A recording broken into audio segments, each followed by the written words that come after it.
Welcome to another episode of God Yay or Nay. I'm here with Robert Raymond Riopel. Robert, thanks for joining me, man. Oh, my pleasure, Nora. I am so happy to be here and ready to have a fun conversation because I know you like to have fun. And I believe there's way too many serious people on this planet. And one of my rules in life, if you don't enjoy doing what you're doing, do something else. So I'm ready. Hell yeah. And yeah, no, man, I'm definitely love to have fun. So this is going to be a good time. Let me just let you introduce you to my audience. So you're author of Success Left a Clue. That's your book that you wrote. And you actually have like such a great story. You speak around the world and everything. And like, I don't know, I want to hear more about your story. I'll let you kind of like introduce yourself to my audience, please. Yeah, here in Canada is where I live, born and raised. And growing up, I was raised in a family, very kind of in the box thinking.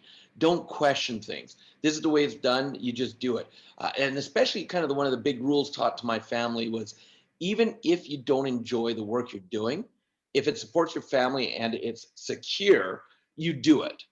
And Hmm. that was frustrating, but that was kind of the way I was raised. And so when I started working hard. I started staying loyal because that was the other thing I was taught. Stay loyal to a company.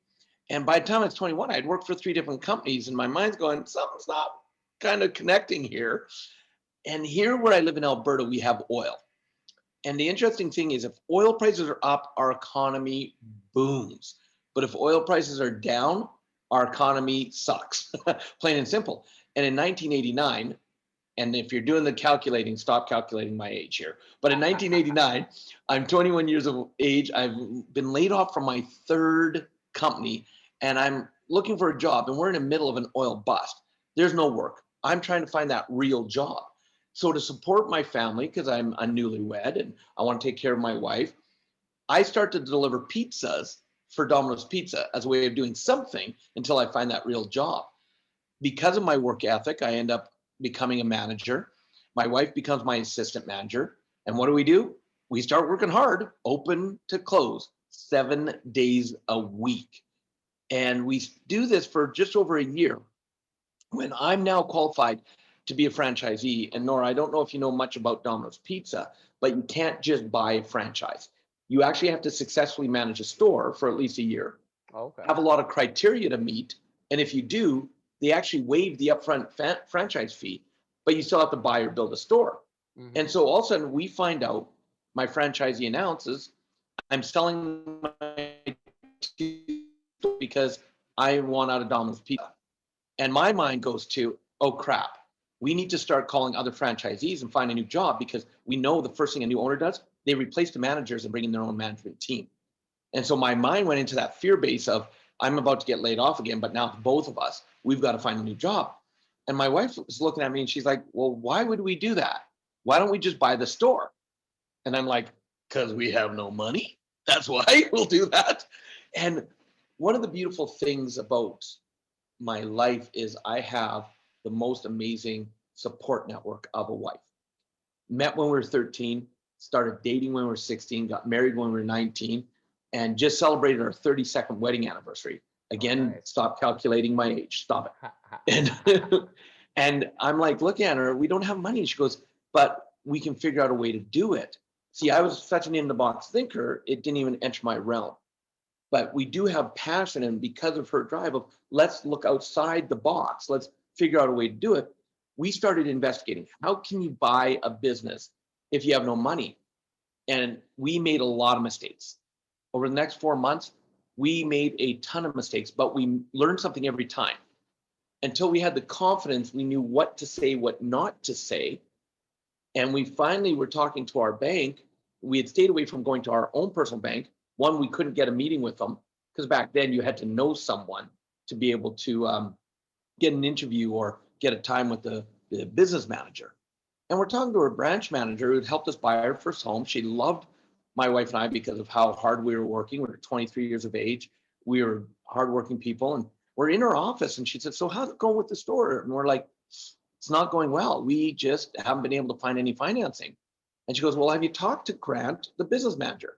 And we're like, nope, we haven't been able to get a meeting with him. She says, pardon me? I said, yeah, we've tried, but we just haven't been able to get a meeting. She says, come with me. And Nora, one of the things I want your listeners to know, especially in business, maintain a great relationship with your bank. Don't be the problem customer. Don't come in and if something's wrong, start yelling at people. People are doing the best they can. You keep a great relationship because you never know how it's going to pay off when you need it. The moment she said, come with me, she stood up. She literally took us by the hands, walked us across the branch, knocked on his door and said, hey, Grant, this is Robert and Roxanne Riopel. They're great, hardworking kids. They manage Domino's Pizza and they want to buy the store they're in. Take care of them. And from that introduction, and because we knew now what to say and what not to say when he's asking all the questions, we ended up not buying the store. We ended up buying both the stores my franchisee had for sale, and the bank gave us 100% financing to do it. Damn. And now we're franchisees and we're like, because we're successful. We're entrepreneurs. We've got it made. But here's the problem. We knew how to run a store, but we didn't know how to run a business. And there's a real big difference there. Now, thank goodness, because of our passion and our tenacity, we stumbled through. Here's kind of one of the main mistakes we made. We didn't think we could afford an accountant. We'll just do it on our own. And for 2 years, here was our philosophy. If there's money in the bank, we must be doing okay. That's how we gauged whether the store was doing well or not. And when we finally got caught up on accounting, we were looking back and people are going, how did you guys not go bankrupt these last 2 years? You had no money, but you made it work. See, we didn't know what we didn't know. And thank goodness at that time we didn't know. And we started to turn it around. We started doing better and we started making some pretty good money. But our programming, our inside kind of belief system is, and Nora, I bet nobody's ever done this. I'm probably the only person who's ever done this. But we started spending more money than we were earning. Oh, really? Yeah, and you probably know no one has ever done that, right? Oh, yeah, no, nothing. That's completely out of the ordinary. Yep. And by the time we're franchisees for 8 years, we're over $150,000 in debt and going down quickly. And that's when we were actually introduced to personal development. We walked into a 3-day weekend that we had been given tickets to go to a preview for, and just out of the blue. And we went to this 3-day weekend. We walked in and we learned why we were in debt. We learned to take responsibility, that we were the ones that were creating it. Quit playing the victim. It wasn't anybody else's fault. It was ours. And then we learned specific things that we could do to get out of debt if we want. And when we left that weekend, we did something that very few people do. Because here's the unfortunate statistic for North America. It's a little higher in other parts of the world. But in North America, unfortunately, only 3% of people will ever use knowledge that they've been given. Only 3%. And what do you mean? Like they'll take action on it. The rest will just go, oh, that was a nice weekend, or that was great, and put it up on the shelf. Oh, yeah. Okay. And not utilize it. But my wife and I, we set out an action plan. We're like, we want to change our life. We're tired of this stress, because I don't know if you've ever experienced financial stress, but it's got to be one of the worst stresses out there. And we started putting into practice what we had learned on that weekend. We changed our program. We changed how we thought around money, everything like that. We started learning about passive income. And all of a sudden, we were able to go from being over $150,000 in debt to actually being retired, completely financially free 9 months later at the age of 32. 9 months later? 9 months later. Damn. And our minds went, wow, if this much information gave us that result, what would more learning do? And at that point, we jumped in and became students, learning from as many masters over the next 2.5 years, learning from every master we could, because I'm a big believer, don't just learn one way. Don't just have, you can take nuggets of gold, or as I call clues now, from different people. And while we were learning and so ingrained in it, I found my passion. I realized I wanted to be a trainer, because I realized if I could even help just one person do what my wife and I have been able to accomplish, go from deep debt to being financially free, it'd be all worthwhile. And that started my path. And as of today, over the last 18 plus years, I've been blessed to travel around the world several times and personally train over 500,000 people in extensive high energy 3 to 5 day trainings. And Nice. so that's kind of where I'm at and who I am. No, that's amazing. And you know what I love about your like story, how it like kind of starts off like how you were talking about those fear-based thinking that even like I'm from Alberta as well, so I know how you were saying like with the oil patch and everything, and like how sometimes you're like, oh, you got to be loyal to the company and like all of that Yeah, shit. Like, right. yeah, like they're not loyal to you when they have a hard time, they'll toss you on your ass. No Like, matter how big the company is, you're just another number to yeah. them. So like I Yeah, and I get like the whole idea of like it's good to work hard and like don't get me wrong, I'm not saying anything like about that, but one thing is I've stuck with like jobs that are bad for me, that are hurting my body, that aren't giving me a oh future my for goodness. that Yeah, exact same thinking like, oh, like I told them I'm going to do it and I have to like be loyal to these people when they showed me no loyalty at all, and they dropped exactly. me if they needed to drop me, and like that kind of thinking never ever like really gave rise to any kind of success or any kind of passion in my life. Yeah, one of the first jobs I had, the second job I got laid off from, I was actually working in a fiberglass company, laying down chop and rolling out and doing quality control. And I don't know, and, working with fiberglass, I never knew that when you're there, the fibers are constantly getting in my skin. And while I'm working the job, it was like clockwork, 3 a.m. every morning. I'm waking up scratching because of the fiberglass fibers that are in my cells in that have gone in the pores. But yet I hated the job. I hated it. But I stuck with it because of the fact that they gave me a job. They're paying, it's helping, support my family. I'm not married yet, but I've got a fiance where we've got rent to pay, we've got all these expenses.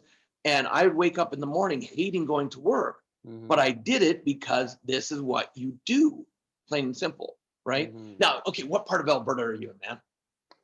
Like I grew up in southern Alberta, so Calgary and High River it was where I grew Oh, up. nice. And But I is that went where to you are now?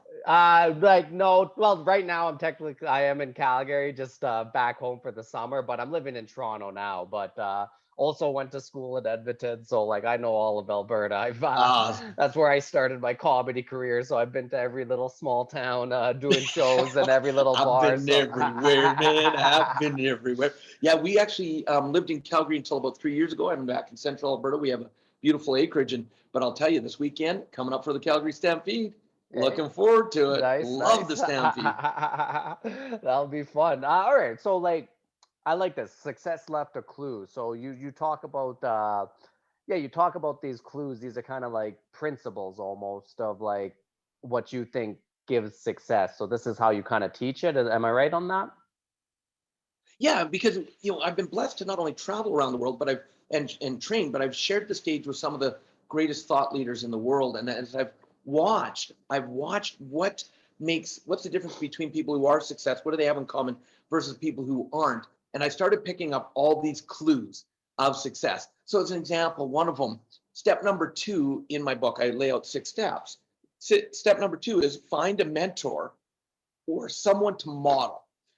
And so someone who's accomplished what you want to do, because unless you're like a Jeff Bezos or unless you're a brilliant mind like that, chances are no matter what you want to accomplish, someone's done it before you. Yeah. So find out how they did it, model what they did. And so what most people do though, unfortunately, Nora, is they see a system. They see it laid out. Okay, this person did this and they got success. They didn't do this because anytime they did, it sabotaged them. And they see the system and it's clear, but their mind feels they have to reinvent the wheel. Okay. Now there's a whole, we could go down a whole rabbit hole of why that is and how school has kind of conditioned us to not follow systems in a way. And so we look at these systems and our mind goes, I've got to reinvent it. I got to do it my way. And if you notice, the moment you try to reinvent a wheel, something that's already working, it's harder and you struggle and you get frustrated and most people quit. So one of Mm. my clues is I say, if you're going to reinvent the wheel, do it later.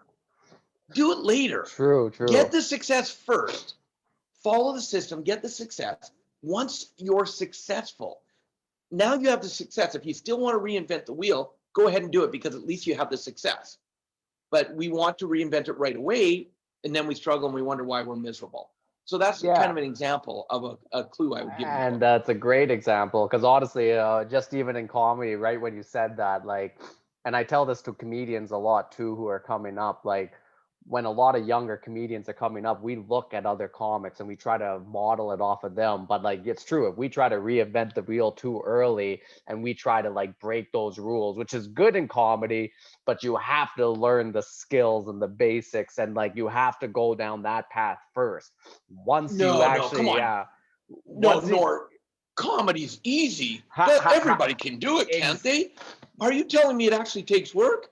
yeah, there you go. And I've heard that exact thing from like young comics a lot. So like when you actually find a little bit of that success and like becoming a little bit of a comic, and now you know the rules and the foundation, then you can actually break them. I love how you said that because it's true. And like I've seen that in comedy. You want to take you want to break the rules eventually, but you have to learn that foundation first. You do. It's the system, system, system. And it's funny because I'm loving that you and I are having a conversation on this because of your experience as being a comic. Because what people may not know, my big passion is I love to train trainers.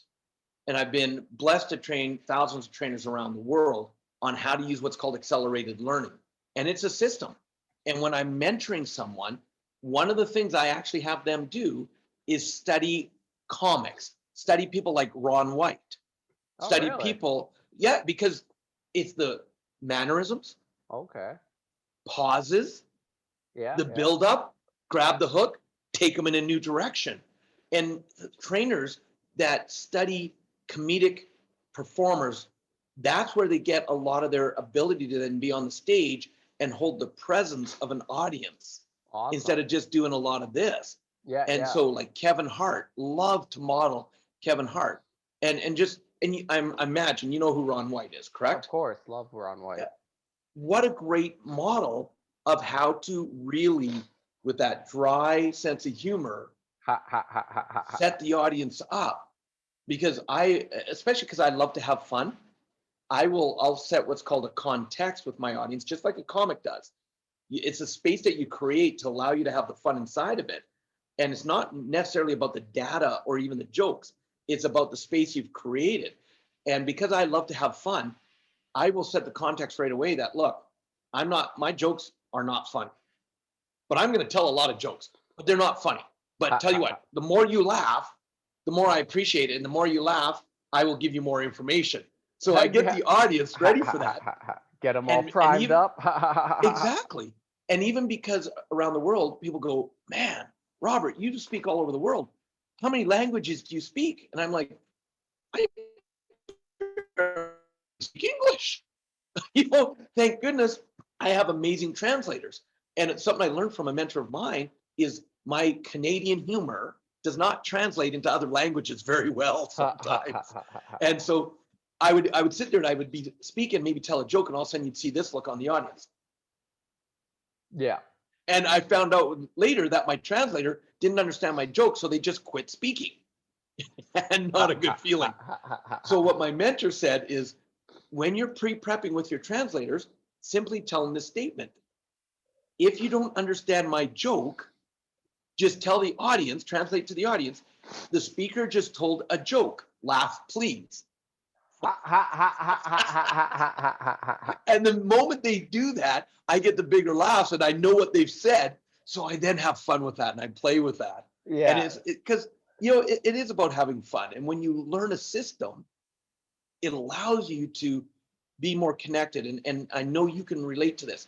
When you're out of your head and you're actually connected with your audience, you can see if you need to adjust your comedy because if it's disconnecting with the audience and you just what will new people do? They'll just keep going how Yeah. they practice, they lose the audience and they just keep going because they don't even realize they've lost the audience. Mm-hmm. But when you're present with your audience, and if you can see that maybe these jokes aren't landing, you can throw in a side zinger to see if it catches, and then take your presentation in that direction to re-engage the audience again.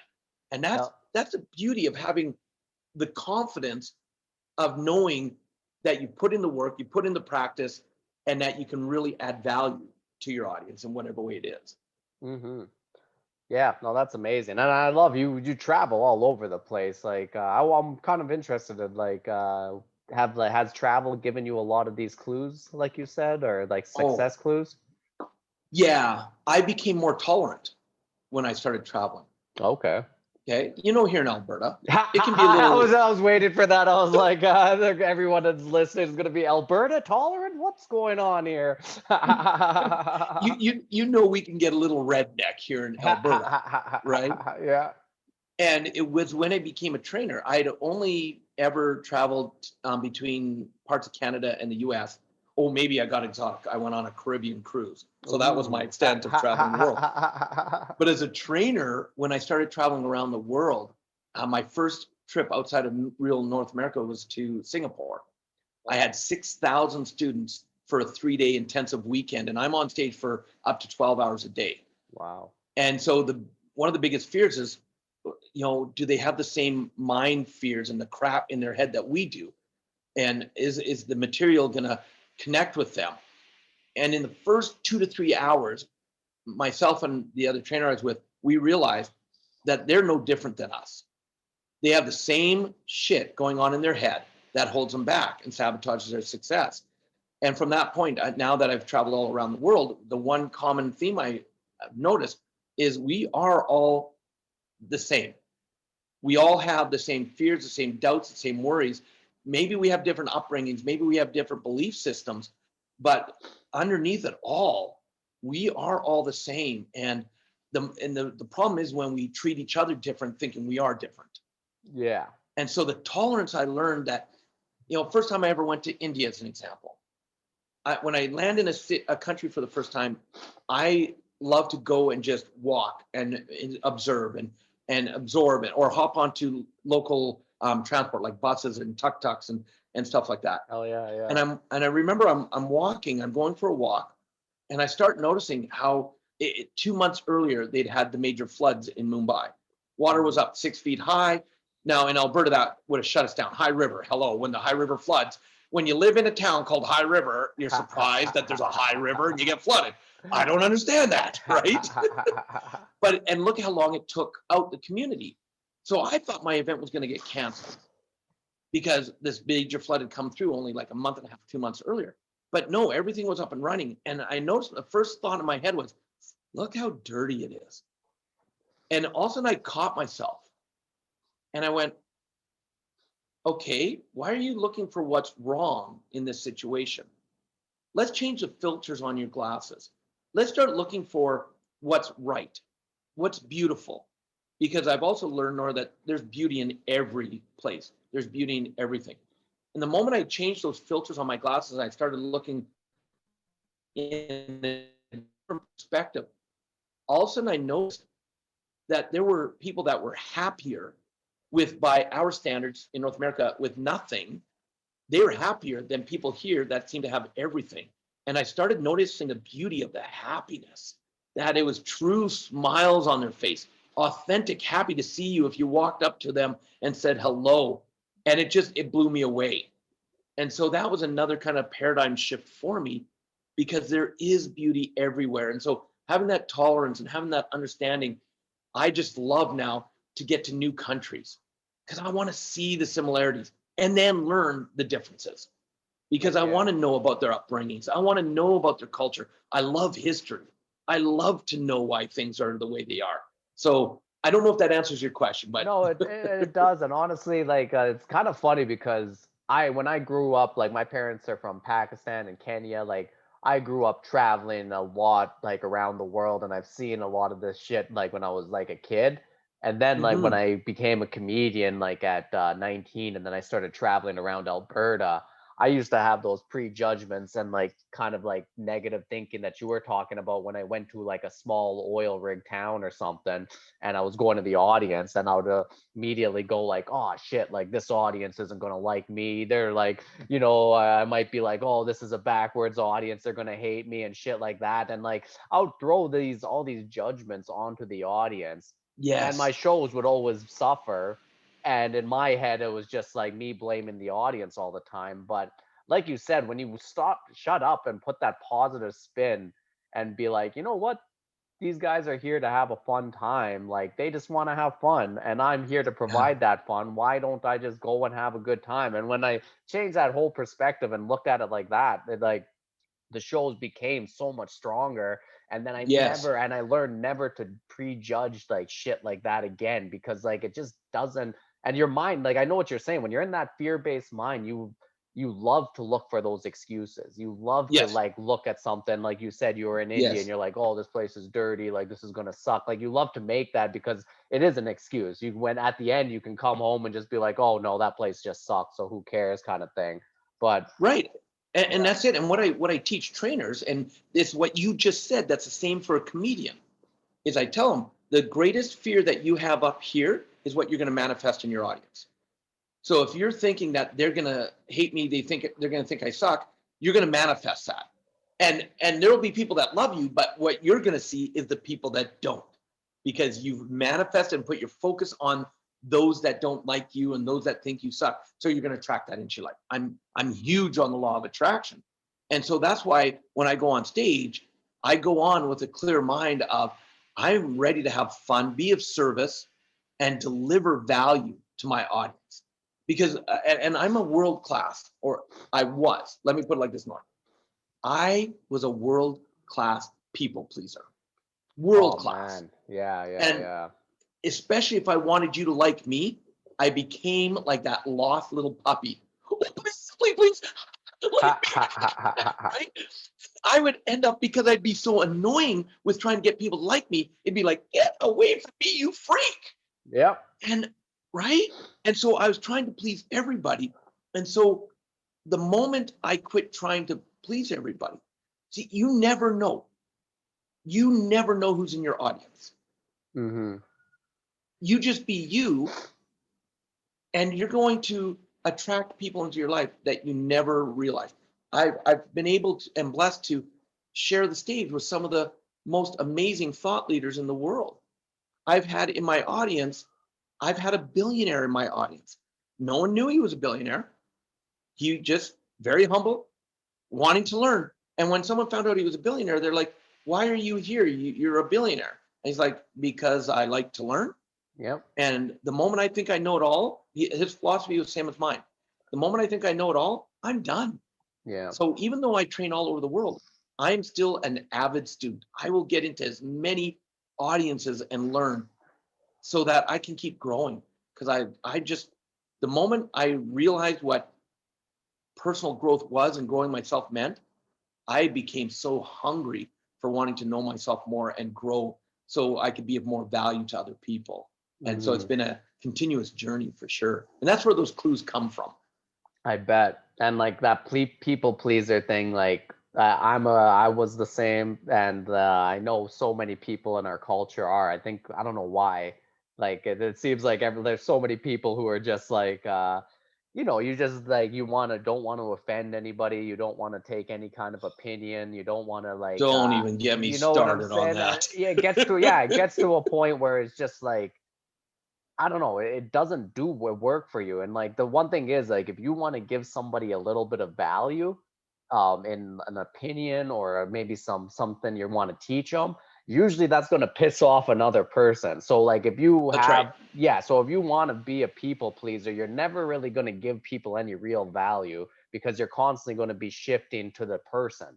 Like if you want to, like if you actually have your own principles, they're like clues, like you call them, you're going to have to just stick to them and teach them the way you want to teach them. Yes. And that's going to piss off some people or it's going to Well, turn off some people. But if you're going to keep like going and like switching it every time you turn off somebody, you're never going to have any real principles. It's not going to work.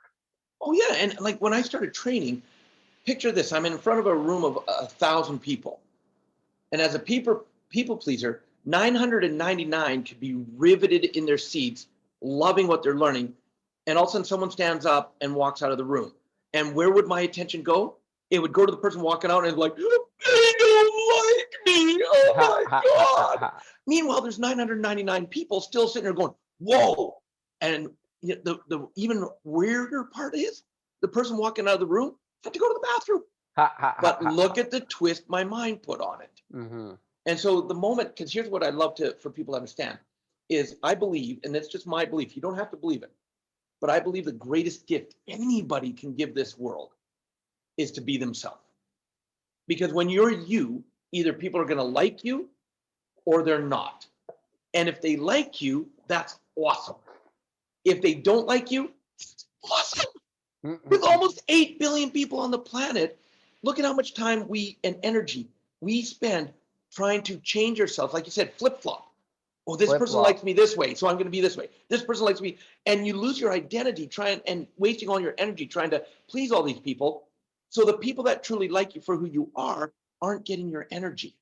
And it's And the true. moment, yeah, the moment you let go of that group and say, here's who I am, like me or don't. And if you like me for who I am, not who you want me to be, then you're the person I'm going to put my energy towards. And then you'll be blown away with who enters your life. So as an example, I'm doing an event in Singapore and Malaysia. I hosted 2 events back to back. I was a host and a presenter there. And in our audience or in our lineup, we didn't have 1, we didn't have 2, we actually had 3 multi-billionaires that were there. One was Sir Richard Branson, and then the 2 other was a gentleman from China and a gentleman from Japan. And as the host, I get to sit in the green room and have conversations with these people. And you know this as a comedian as well. When you're in the green room and talking to other comedians, and you get to see just how real people they are, Yeah. right? It's amazing. And I'm having this conversation with this gentleman from China, 37 years old, multi-billionaire. His story amazing. And he doesn't understand English. I don't understand Chinese. So we have a translator having a conversation back and forth. And we're just having this conversation. And all of a sudden, his translator says, he would like to know if you'd like to come for dinner with us. Oh, nice. I had to pick myself up off the floor first. Because where did my mind go first? Why would he ask me to go for dinner? Doesn't he know I'm just an everyday person, right? The judgment I put on myself. And so I say, absolutely, I'd love to. You know, I'd take a page from Richard Branson, say yes, and figure it out later. And so I said, absolutely. So we meet at this little noodle house. He's in sweats and a t-shirt, and he's got about a 15-person entourage. And there's me and my friend who's a translator came, and we're just having a great conversation. And I'm listening to his journey more and getting to know him more. And then he's asked me about myself and my journey. And I'd mentioned I had developed an app, and he was like, please tell me more. And I was explaining it to him, and his translator was translating. And then also my friend Frederick, all of a sudden he said something in Chinese, and then he spoke a little bit more, and you saw this shift in the energy. And all of a sudden he sat up straighter and he kind of looked in more. And I said to Frederick, okay, what had happened? He goes, oh, he was translating it wrong, differently of what you were meaning, but I know your meaning. And I know, he said, so I translated what you really mean. And all of a sudden the billionaire, he looks at me, he goes, when your app is ready to go to China, you contact me. I want to launch it through China through my media company. Oh, shit. I'm like, damn. How do you plan something like that? How do you plan? You don't. You just be you. And you'll be amazed. You'll be amazed at who shows up in your life. It's true. And like, yep, and it's that authentic. You have to like there has to be something about authenticity that that drives people and attracts people to. And like I like how you were talking about the people pleaser, and you were saying you lose your identity if you're constantly people pleasing. And that's actually the perfect way to say it. You don't have an identity, and if you don't have an identity, how are people gonna find you and relate to you? Yeah. One of the things I'm talking about in my new book that I'm writing right now is I call the Four Currencies. And one of the currencies of life is fame. And the people that fame destroys are the ones that lose their identity because they get this fame and then they try to be who they think society wants them to be. And they don't know how to balance. They don't know how to keep themselves centered. And so I learned a big lesson on this one when I was watching an interview where someone was interviewing Jennifer Lopez. Okay. And they were saying to her, they said, Jennifer, you are just this powerhouse. You're an actress, you're a singer, you're a dancer, you're a businesswoman, but you're also a powerhouse in your relationships. You're centered, you have great family values. How do you keep the two separate? And she said, well, I'm me. And so, but when I'm acting, singing in that role, she says, I'm J-Lo. I'm J-Lo. But when I'm at home, I'm Jennifer Lopez. And I went, got it. See, when I'm on stage and I'm training and I'm in front of audiences and I'm doing that work, I'm Robert Raymond Riopel. That's my brand. But when I'm at home, I'm Robert or Rob. And a running joke that we have in our family, because when I'm overseas and I'm doing trainings, I have assistants that take care of getting me food, taking me wherever I need to go. I get pampered like crazy. So I come home after a couple of weeks of being overseas doing trainings, and my wife will look at me and say, okay, honey, you're home. No more assistants here. Go take out the garbage. Ha, ha, ha, ha, ha, ha. And I love it because that keeps me grounded. Nice. See, if I get into my ego, and every trainer, and I guarantee you this happens for comedians as well, you're going to go through what's called the starstruck stage. All of a sudden you start getting known, or people start appreciating, and all of a sudden the ego comes in like, look how great I am. Mm-hmm. And it's not that you're not going to go through it. Everybody does. The question is, how quickly can you get through it? How quickly you can get through it and become back to being centered. Because if you stay in the starstruck stage, you're going to destroy your life. You're going to go through a crash. Huge. You're going to, and because you'll have your identity now attached, and this is about the currency of fame. When your identity is attached to, and I'll use my personal experience. In the first 4.5 years I started training, Nor, I was training so much. I was living my passion so much that I was only at home on average 2 days a month. I was traveling the rest of the time around North America and then overseas, and I got burnt out. So I had to take a year off. And that year actually turned into 3.5 years off, because not only did I get burnt out, I wasn't taking care of myself on stage, and I ended up going through 2 back surgeries. Oh, shit. And so during the time off, all of a sudden I lost me, because I had attached my identity that I'm not Robert Riopel, I'm a trainer. Mm-hmm. And because of some of the circumstances, when I stepped back, I pissed off some key people that were expecting me to keep training, that I got blacklisted. And all of a sudden now nobody wanted to talk to me. Okay. And you sure learn who your true friends are in a time like that. And because I was coming out of the starstruck stage, my identity was still attached to being Robert the trainer. So I lost myself for a bit. It was like, who am I really? And I have to go on some deep soul searching to figure out, if I'm not a trainer, if I never speak again, who am I? And it was a tough journey. Yeah. And what did that journey involve? Just well, a lot of sleeping. Ha, ha, ha, ha. I was so burnt out, and Yeah. I thought for 2 years I had a sciatic problems. That's why I thought my back pains were. And then when I realized, or we learned, that I had herniated disc, because I'm up in a small town you probably visit in Alberta. I'm visiting family in Slave Lake, Alberta. Oh, And all of a sudden my back goes out again. And usually when my back would go out, I'd be laid out for a week. And all of a sudden we're up there visiting family, and I'm laid out for a week is coming, a week is gone, and I still can't move and get out of bed. And my wife's like, that's it, I'm done. We need to find out what's really wrong. And we realized and found out that I had herniated a disc, my L4, L5. And in Alberta, of course, in Canada, we have great healthcare, but the problem is you have to wait a long time. Yeah. And so I get the news from the neurosurgeon that's probably going to be 6 months minimum before I get the surgery. Mm. And now at this time, I'm now laid up for over 4 weeks, 5 weeks, 6 weeks in bed. I can't move. You talk about humbling. When I'm not going to get graphic, but let's just say people actually have to take care of every need for you. Yeah. It gets humbling. Oh, 100%. And so a lot of soul searching then is, if I can't get a surgery and this is my new life, what am I going to do? How am I going to do it? Obviously I won't train. I won't be able to do this. And so I started to have a lot of deep conversations with myself. And more, I'll tell you, it's not bad to talk to yourself. It's when you start arguing with yourself, then you might get a little bit concerned, right? And so it was, that was a big part of the interesting journey. And I 6 weeks in, all of a sudden I got a call on a Tuesday morning from the neurosurgeon nurse, and she said, look, we just had a cancellation on Thursday. Can you make it in? And I just emotionally lost it because all of a sudden it was like, wow, yeah, I'll be there.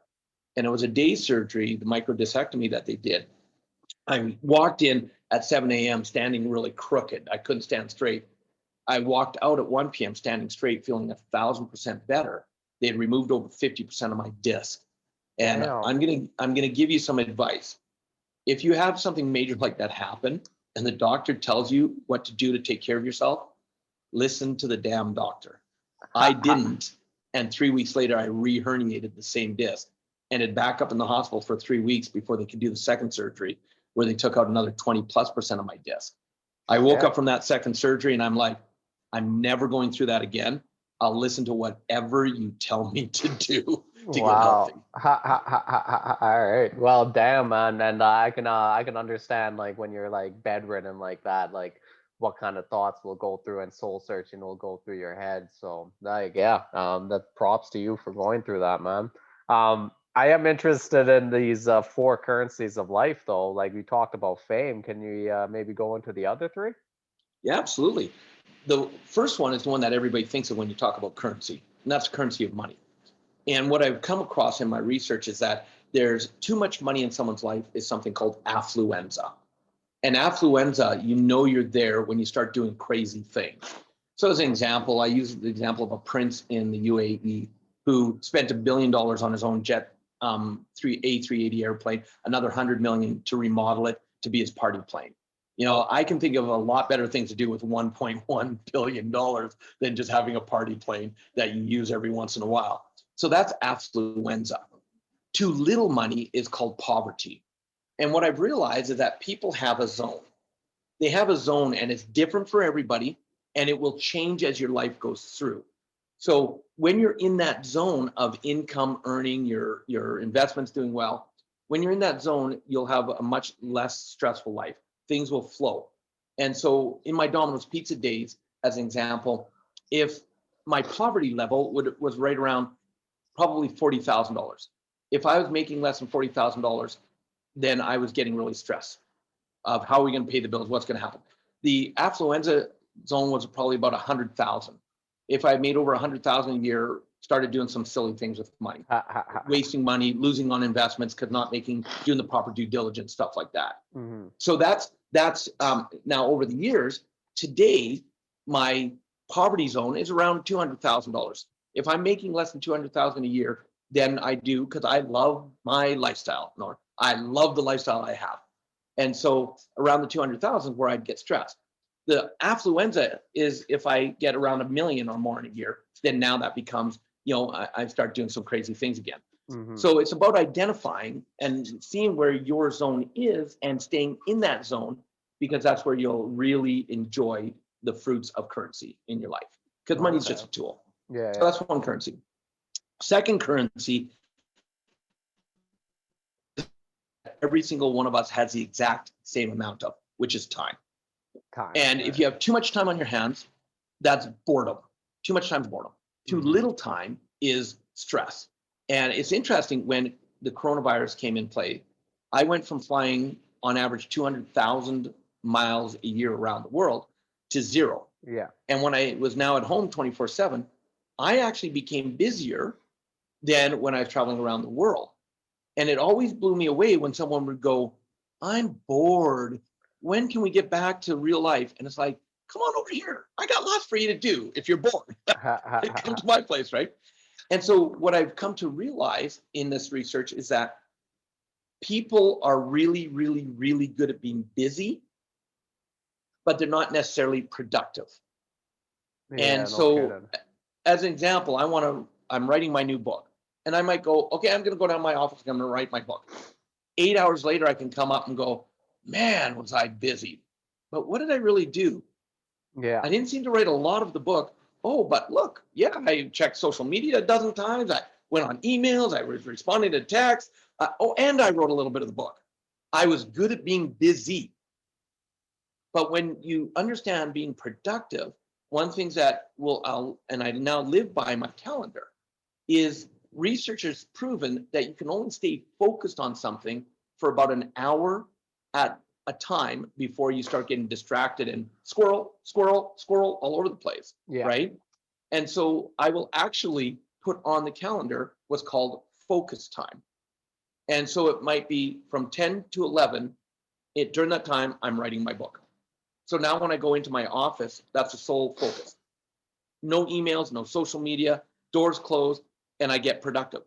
And in an hour of focused time, I can usually accomplish 6 to 8 hours of being busy.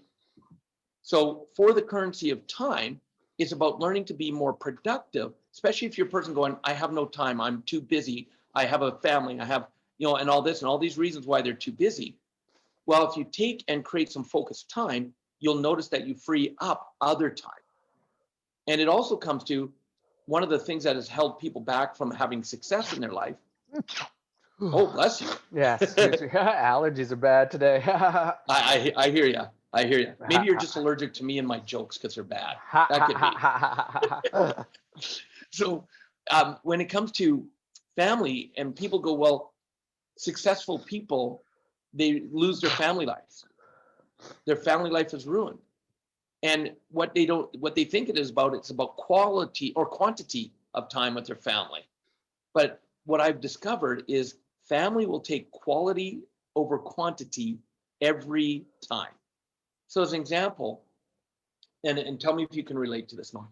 Have you ever been having a conversation with someone and physically they're there standing in front of you, but you can tell that they're checked out and somewhere else mentally and emotionally? 100%. Yeah, and that's what happens because when someone, especially with family, they may be with their family, but their mind's somewhere else because they're worried about business, they're worried about this, so they're actually not really there. And that's why family life pays the price. So if you're there, and so one of my practices when I'm with someone and having a conversation, see, you and I are here, we're having a conversation. I'm present with you. I'm aware of everything else going on, but I'm with you because this is the time I set aside to be here. And I want to make sure it's quality. And if you have quality time with someone, they'll appreciate that way more than just quantity where you're not truly there with them. Mm-hmm. So that's the currency of time. And again, it's something that takes practice just to realize what works for you. And then the fourth currency is the one I actually focus a lot of my energy on now. And that's a currency of experience. Okay. And experience, because where are most people? It goes back to time. They're either in the future trying to figure out, how am I going to do this? What do I need to be done? How am I going to solve that problem? And they're so caught up in the future, or they're tied to the past of, look, this happened to me. And because that happened to me, this is why my life sucks. And, and they get into that mode. So for the currency of experience is about being present. Mm-hmm. This is why I practice being present, because when it's my time to leave this planet, I want to be able to look back and go, I remember this success, or I remember this time with family. I remember this experience. I did that. Not trying to remember, like going on a vacation, and because you were worried about work, you finished the vacation, you're going, what did we really do? I really don't know what we did on that vacation. I sat on a beach and drank a lot, but I don't know why I did that.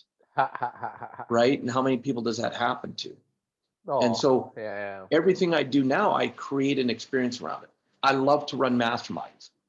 So I make them experiential masterminds. Because I know when I bring a group of people together, especially if they've just met for the first time, they will do okay, and they'll actually do some good masterminding together. But if I can have them have a great experience first, where they get to truly know each other, then the level that they'll participate goes even deeper. Hell yeah. So an example of that is just before Corona last February.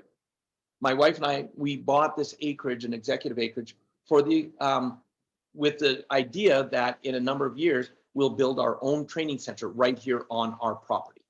Okay. Now, what's cool, COVID sped that up. A dream that was going to be 3 to 5 years from now, right outside those blinds, is my training center that we broke ground in December. And in about a week, I move into my new offices, my new 1,500 square foot training center, where I've got an audio, video all set up to be able to bring my students to me. Instead of me traveling around the world, they'll come here.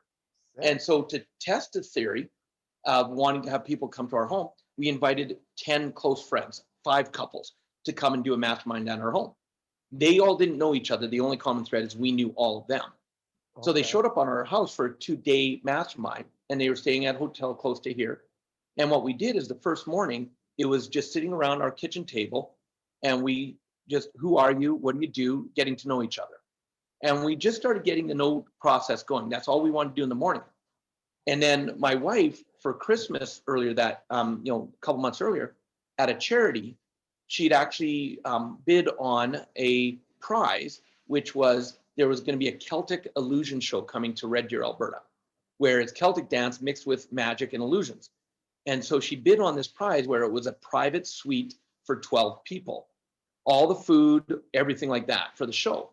So we got to know each other in the morning, and then they didn't know what was about to happen. We said at about 2:00, we said, okay, everybody, head back to your hotels. Get dressed up. We told you to bring some nice clothes. Get dressed up. Be back here by 4:00.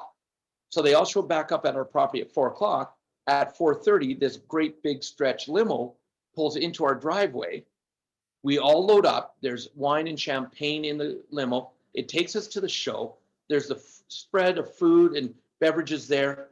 Most of us didn't really watch the show because we were deep in conversations with each other because of the experience. And so we celebrated all night long, came home, the limo brought us back. Everybody went back to the hotels. The next morning when we met back here at the house and we started the actual masterminding and we started putting people in the hot seat, the depth that the masterminding went was mind-blowing. And we created multi-million-dollar businesses right there in that day from that, because now people were invested in each other. So that's the currency of experience. And people, I don't believe they put enough value on having real, true experiences in their life. So those are the four currencies. Ah, that's beautiful. I love that. And yeah, you're right. The experience, it is like kind of the best one, or like the most in-depth one. Like it's kind of funny when we talk about these principles of like success and stuff, and like a lot of times on my podcast, I talk a lot of spiritual stuff too, but these principles are so intertwined. Like They presence are. and experience is pretty much essential in any kind of spiritual kind of tradition or principle. And then it's the same with like just limiting beliefs and like really trying to like understand those in our life. Like that's part of it as well. So like I always wonder that. And honestly, that's the name of the podcast. So I gotta ask you the question, Robert. But Yeah, yeah, God, yay or nay? or both. Or both. That would be interesting. I've never heard Because, that one. well, and here's the reality of it, because I was a very closed down person when I was younger. I was a very in the box thinker. I was, and I grew up in a family where my dad, very Catholic religious family. Okay. My mom from a very Protestant religious family. They met 6 weeks later, they got married. Both Damn. families basically disowned them. Wow. They married outside of their religion. And I looked at it, and it was I own this now years later. It was my crap. I, at one point, said, I'm just an atheist. I don't believe. Because I looked at both families that they were Bible thumpers, trying to push religion down my throat. Yeah. And as kids, we would, my mom, her rule was until you're 10, you'll go to Sunday school. After that, it's your choice whether you want to go or not. And so I couldn't even have a conversation with my one grandmother because I just felt like she was always trying to push religion, push religion, push religion. Mhm. And like I say, that was my crap. That was my filters. And so I didn't think I believed. I always believed in a higher power, but I just, from those experiences, it just had a raw nerve with me. But as I started to, because spirituality, I didn't even believe in that. That's too woo-woo. But when I got into personal development and I started experiencing the power of what's possible, that how powerful the mind is, what power is, whether you want to go by university, you want to go by God, whatever name you go. And then I started traveling around the world and getting to experience all these different cultures and religions. I started to notice the similarities. And my mind started going, why is some of the greatest battles in the world ever been over religion? There's so many commonalities.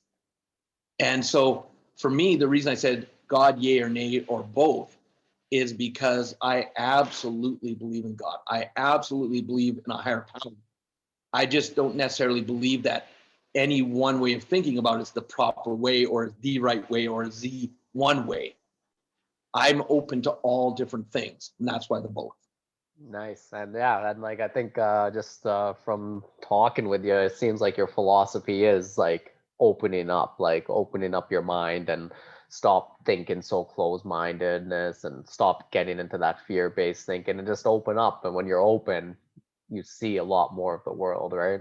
You see a Oh, and the lot magic more of the happens. opportunity. Yeah, the magic happens. You see the Yeah. opportunity. It starts presenting itself. Yeah, because there's opportunity everywhere. Opportunity everywhere. It's just so many people don't see it because it doesn't happen the way they think it should happen. No, that's true. Awesome, man. Robert, this was amazing. I honestly, I really had a great time. Just tell my audience where they can get a hold of you, or where you want them to go to grab your book, and anything else you want to promote. Just let them know now. Yeah, I would love and for you having me on your podcast, which I feel so blessed, and thank you so much for inviting me to be a guest. Because when I saw the name and I first went, oh, do I really talk about this? And then I went, no, why not? And then seeing your background as a comedian, I'm like, damn, I got to talk to this guy. And I'll tell you, I love your laugh. I Oh, nice. absolutely love your laugh. It's one of those laughs that just is you can't, how can you not be happy when you hear such an amazing laugh, right? Yeah, that's It's that's crazy. my Alberta laugh right there. I love it, love it.